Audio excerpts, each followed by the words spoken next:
Okay, yeah, I should have recorded it because a couple of times we went to really the intimate topics, and therefore, like Jonathan one time says, don't. But this is, yeah, I simply would not post if we touch on something that's too personal. So we talk about how do now that we're recording for the record.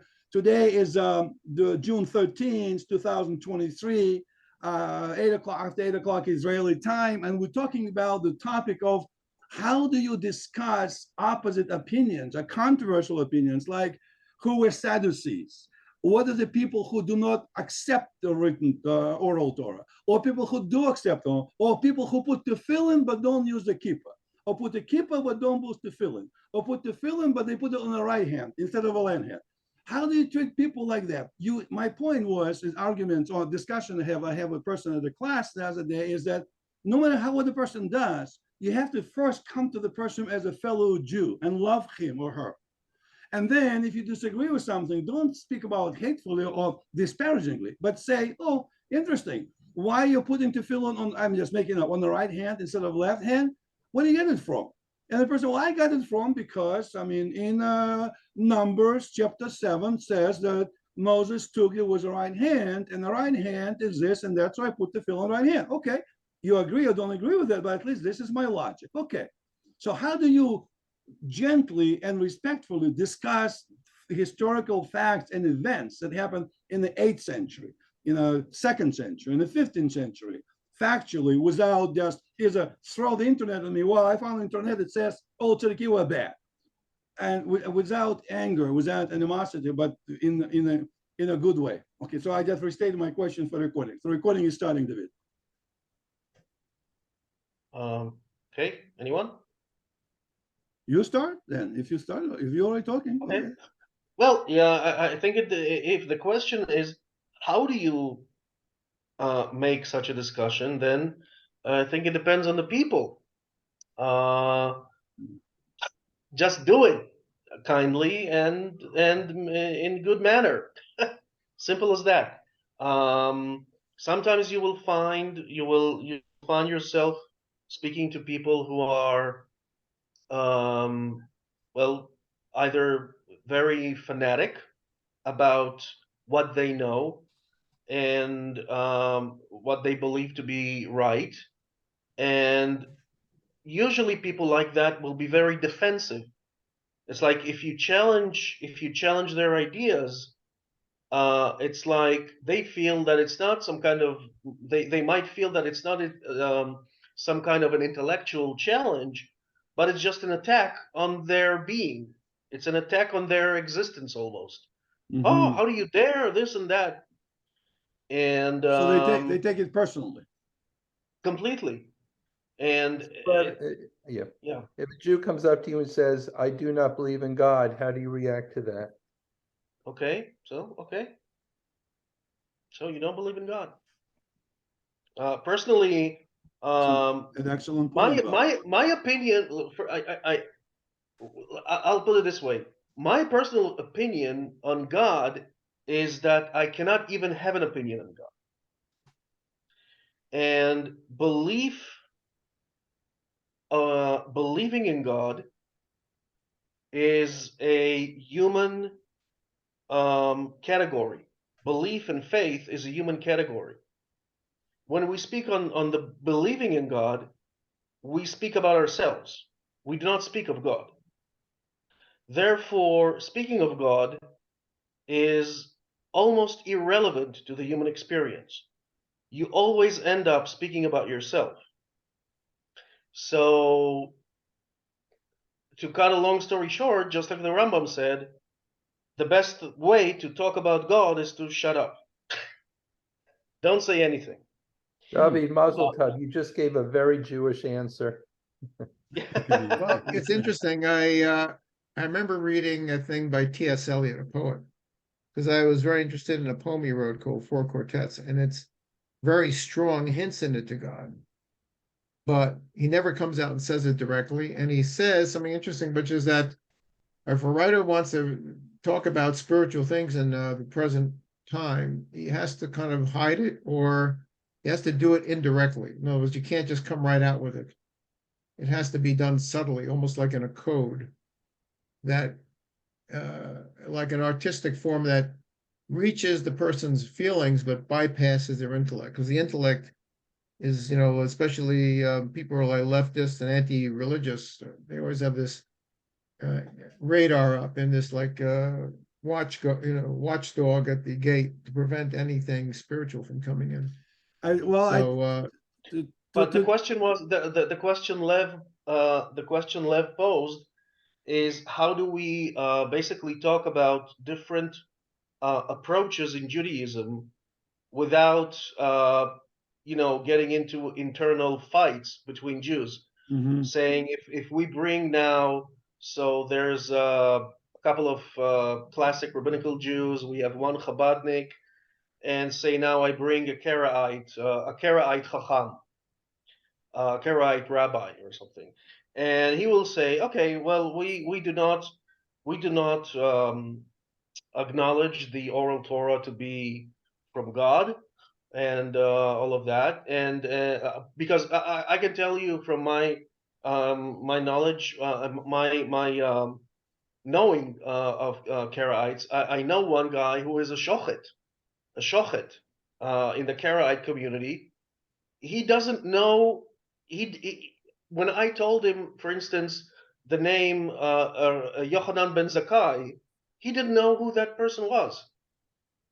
It's this entire corpus of Jewish literature, which we call the Talmud, is completely unknown to him. He doesn't know anything about it, and he says, "I don't care about it because it has nothing to do with God, Mhm. and it has nothing to do with the Torah. I don't know who Rabban Yochanan ben Zakkai is, and I don't care. I'm not even interested." Well, I, So I understand. It's almost like he says, I don't know anything about Martians, and I don't know anything about this. It's not. exactly, People talk about it, but it's not. Doesn't interest me. yeah, David, right. how does this particular person interpret Torah without an oral law? Very Doesn't simply. care. Very Uh, severely. how does he Torah interpret? Torah without oral law is basically Islam. It's a violent black and white religion. Number one, I do not agree with you. Number two, you interpret Torah by knowing Hebrew and not caring about Aramaic. Number three, you interpret the Torah from the Torah itself. So, just like rabbinical Judaism, there are some principles. Like there's, I think in rabbinical Judaism, there's 13 principles of right. Rambam, 13 principles of faith. No, not 13 principles of We're faith. talking about the hermeneutic principles. Hermeneutic principles. Rabbi Ishmael's principles. Yeah, the one that you say at the end of the korbanot in the morning. Rabbi Ishmael. Right. So it's 13, right? This is. Yeah. It's 13 as well.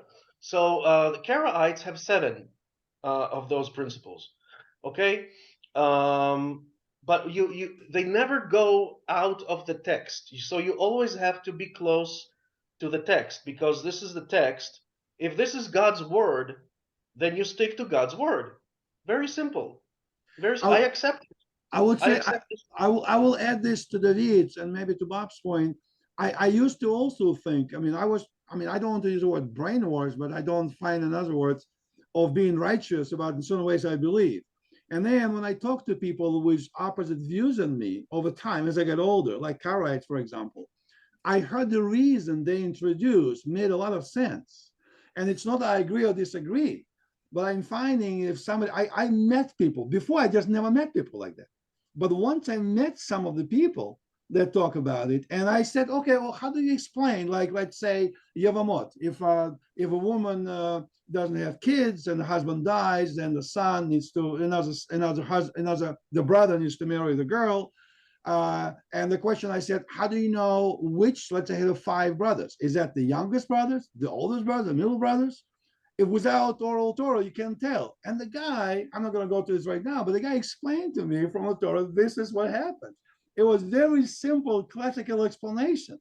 And I thought about this guy doesn't accept the oral Torah but he knew more about Torah than I did. Karaites have their own literature, which basically explains to those who have either a problem of understanding the Torah Hebrew, which we call the Ivrit Mikra'it, the Hebrew of the Mikra. So they have literature that was written during many, in many different times over over the last almost 1,300 years or 1,400 years. No, 1,300 years every time for each generation, and so they can understand in their own, in their own Hebrew, where they live, etc., etc. So because Karaites were also in the diaspora for many years, so they have a literature that is a commentary literature on the Torah. Absolutely. But it's not, it's not adding any mitzvah to what there's no Durabanan in Karaite Judaism. There's no Mhm. There's no such thing as Durabanan, because there's no such thing as Durabanan in the Torah. You Mhm. know, the very simple thing is like, for instance, Nida, right? In the Torah, Nida is 7 days. In rabbinical Judaism, it's 14 days. So the question is, why? I'm not going to get into this question, but the answer is because rabbis said so. Okay, you have what is called siyagim. Okay, siyag, which means keeping, so you don't It's a basically fence around the Torah. yes. So everything is performed to perfection without any opportunity or opportunity to mistake or to Yeah. do something wrong or something. So but why didn't if things are so important, why didn't the Torah mention it? My own personal opinion about the text of the Torah and many texts of the Bible is that actually um, the mitzvot, all the things that the Torah says that you should do, they were already in practice before the Torah was written. So the different books of the Torah, let's exclude Genesis for that matter, but the other different texts of the Torah basically was put together probably in uh, uh, different times to put these things into writing so that old people know exactly what to do. So basically, you can say that the Torah itself was once an oral Torah. We Mhm. just call it the written Torah because it was the first written Torah. And Mhm. and what we know as the Talmudic teaching, the Mishnah and the Gemara, is basically the way the Pharisees interpreted the mitzvot of the Torah. The Sadducees and the Essenes and probably some other groups, I think there were probably a couple more groups in Judaism. Maybe they just didn't leave any, they didn't leave any literature, etc. So we don't remember them. But the Sadducees were the priests in the second temple. Tzaddokim, they saw themselves as the continuation, the descendants of Tzadok Kohen, who was the Kohen of King David. That's why they called Tzaddokim, from Beit Tzadok, the house of Tzadok. Mhm. Why did the Sadukim just sort of fade away relative to the They they Persian? they they disappeared very shortly after the second temple was ruined. But why? Because they basically nobody needed them anymore, and the Pharisees took over the teaching of the Torah, and they reorganized Judaism basically the hierarchy changed because the Kohanim were the ones who were teaching the Torah. They didn't have any oral Torah. The It was the Pharisees, the correct name is it what? was The Prushim? exclusively a thing. What? Mhm. What's the right name of the Pharisees? Actually, what? Prushim? Prushim, yes. I mean, I'm Yeah. not sure that's true. They did have an oral Torah back then. It goes back to the desert. Everything was oral. The thing is, everything, but not the oral Torah you're talking about. Let's say 3,500 years ago, they didn't know about anything. Rabbi Abba and Abaye and Rabbah will speak 1,500 years later. They Right. couldn't So know that. that was further interpretation. That's true. Okay, so but they also could not know. They also could not know what Rabbi Akiva will say. Rabbi Akiva is from the Tanaim, not from the Amoraim. I mentioned Amoraites, but they didn't know the Tanaim as well. Who Rabbi didn't know Akiva was who no, didn't know the Tanaim? what? No, you're saying who did not know the Tanaim? Rabbi Akiva's writings are clearly preserved. No. I mean, let's say the desert generation. David is Okay. talking about like 1,500 years about before Tanaim. Yes. Who knew the halacha of the Tanaim? This is an exclusively Pharisee way of interpreting the Torah. So the Torah existed, but the Pharisee way had to be developed. This is what you have today. It's called rabbinical Judaism. Yeah. The Tzaddokim thought that the Pharisees, the Prushim, were crazy. What is this thing on your hands, and what is this box on your head? You know, they laughed at them. They didn't know what that was. They didn't know where they taken it from. Mm-hmm. You know. You know, We have a long history of development that goes back to Moshe Rabbeinu. It's an unbroken line. And to say that anyone of that chain should not be respected is to deny the great rabbis going back to Moses. Who was I don't think I prefer to deny great rabbis than to deny God. There's an entire parasha in the book of Leviticus where it states everything that the Kohen is wearing, should wear, right? The mitznefet and the tzitzit here and the choshen and everything. And so rabbis say the most important thing in Judaism is tefillin. That's the most important thing in the cosmos is tefillin. So if that's they the most, say that about so many things. They say yes, Torah I study is the know. most important thing, Okay, no, but and I'm just tefillin's giving. the most important thing, and Okay, so I'm tznius just is the giving an most important example. thing, and keeping So I'm kosher giving is an the most important thing. It goes on and on like that, Okay. I know that. That's why That's why I do not accept rabbinical Judaism, because they say that about everything. But the example is if the tefillin is the most important thing in the history of the universe, why doesn't the Kohen Gadol have tefillin on his uniform? Where is that thing? It doesn't make any sense. It has to be there if it's so important. That means that when the text of Leviticus, of that particular parasha, was put down in writing, doesn't matter who wrote it, even God writing it in his own hand, there was no tefillin. David, I have to support You have to understand, ancient text usually refers to what's already happening in reality. That's the way, yeah. David, I just mentioned we have 2 minutes, but I just mentioned quickly the way I feel that I'm in support of a view is because I just personally know, it's just my personal observations, guys. I'm usually wrong. That as I get older, I'm 69 right now. I knew a lot of answers when I was 19 and 30 and 40. And now as I'm approaching 70, I find it from my experience that people I talk to as experts don't know the answers. People were very willing to defend that how Rabbi Akiva did this and Rabbi Ishmael did that and this and this and this. And I said, how do you know? The guy doesn't know.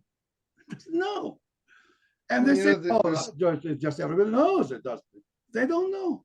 I would say some people know. There's many rabbis very knowledgeable. I don't be disrespectful to rabbis. But in my You know- experience, 95% of people, rabbinical Judaism, if you will, because I don't know as much about the opposite side, don't know what they're talking. They simply know at 6:57 is mincha and the chicken is kosher Yeah. and the Shabbat starts at such and such. That's The all. I know. reality is this is all it's mythology. And mythology is not imaginary and stupid. Mythology is a system that helps you relate your own humanness, this mixture of the infinite and the finite that we're struggling with, helps you relate that to the bigger forces of the universe and you find your place in the universe.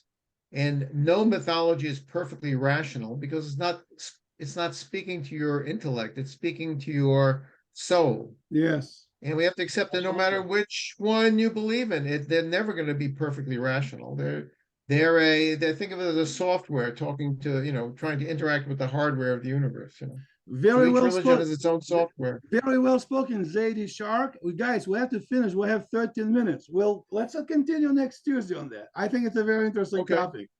Thank you everyone for contributions. Hey, where's the dentist? Okay. Bob, where did he go? Okay, guys. Shabbat Tov. Bye-bye.